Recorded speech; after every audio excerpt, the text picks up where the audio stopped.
Hey guys, welcome back to Chapter 9. Today we're going to be talking about Women in Public Life, Chapter 9, Section 2.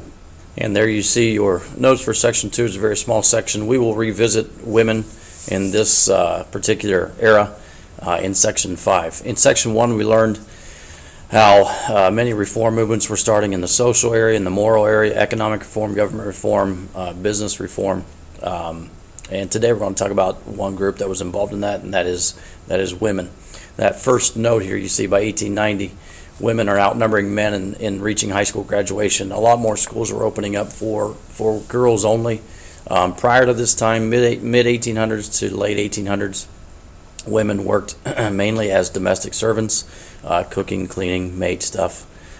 By the turn of the century, with the advent of these all-female schools, women are becoming more educated, and once they do graduate high school and then on to college, they're coming back and getting involved.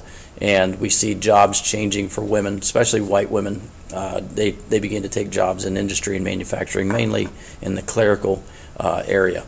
Jobs for black women still remain domestic work. The men of society did not necessarily enjoy this fact, and they saw women as becoming more independent, which they did not like, losing that control.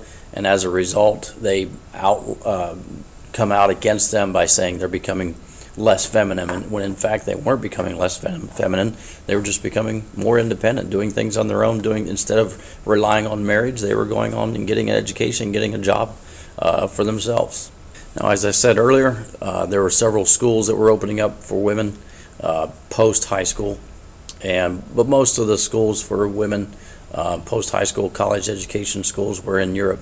So the families who had money and were liberal thinking enough, not liberal like today, but were just thinking ahead, would send their daughters to England, to Europe, to attend university over there. And the women there got involved mainly in the suffrage movement in Europe. So they finish school and they come back with that practice, with that feeling of independence, and they put it to practice here in the United States.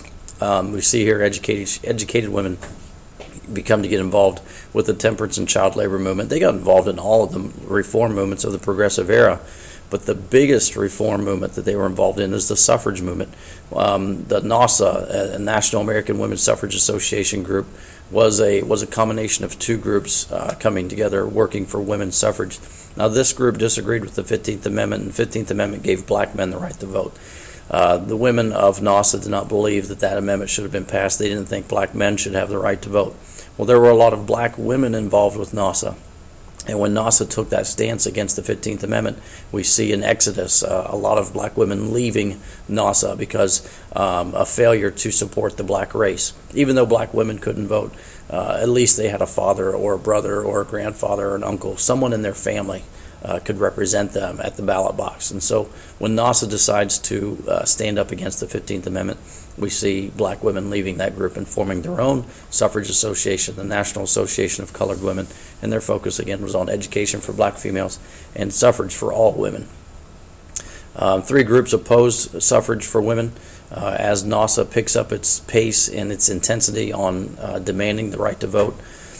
Three groups stand in their way. The liquor industry. These guys are afraid of women voting because if women get to vote, they believe women will vote in favor of prohibition. That goes back to the morality of women. Women have been given the opportunity and the rights and the privilege of raising our children because they're seen as more moral and more sensitive to the needs. So the liquor industry fears that if women get the right to vote, they would vote on those morals and principles and get rid of alcohol, which would destroy their industry. Textile industry, mainly the clothing industry. The textile industry was afraid of women voting because textiles used a lot of children, very, very small pay, and the children were small, diminutive in stature, and they could fit into tight spaces and fix machines that were huge that normal adult-sized men couldn't fit into. So the textile industry was afraid that if women got the right to vote, they would ban child labor, which eventually does happen. And then other women. And you can also say other men here too for number three, other men and women. And just a simple fear of change. Women did not want things to change from the way they are. Everything was fine. Why can't you just leave fine alone? If we get the right to vote, that's fine, but leave it alone for now. So three groups that stood in the way of women's suffrage. NASA comes up with 3 steps, 3 approaches in which they believe will lead them to success at the ballot box, which will eventually give them the right to vote. These are 3 things that they felt they must do in order to get the right to vote. The first thing, they must go after their state legislators, their representatives, and meet with them, lobby with them, and tell them, explain to them, plead with them, even if the case may be, why women should have the right to vote. The next step was then to use the court system. Elizabeth Cady Stanton and Susan B. Anthony often voted, and which was illegal, knowing that they would get arrested, knowing that they would be put in front of a judge. And once they got that audience with the judge, then they'd be able to argue as to why women should have the right to vote. So they would test the court system and test the laws. The 14th Amendment came into focus a couple of times. Are women not citizens? And the 14th Amendment gave former slaves citizenship. So again, testing that idea that we've been citizens since birth and yet we don't have the right to vote. So that's the second one. And then third, push for a national amendment. This is the third one on the list. They didn't want to go after a national amendment right away. They wanted to get a few legislators on their side. They wanted to establish some precedents in the court system before they finally went for a national amendment. Now when we get to Section 5, we will learn of a group that has permission from NASA to go to Washington, D.C., and that becomes their primary focus, a national amendment. And I don't want to get too far into that right now, but it becomes extremely radical because the women in charge of that group in D.C. are from schools in England, American women going off to schools in England, coming back with those radical ideas of how to get the right to vote for women. But those are the 3 ways. So we convince state legislators, get a few legislators on your side, establish precedents, test the court system, and then push for a national amendment. Once you have the first 2, you push for a national amendment.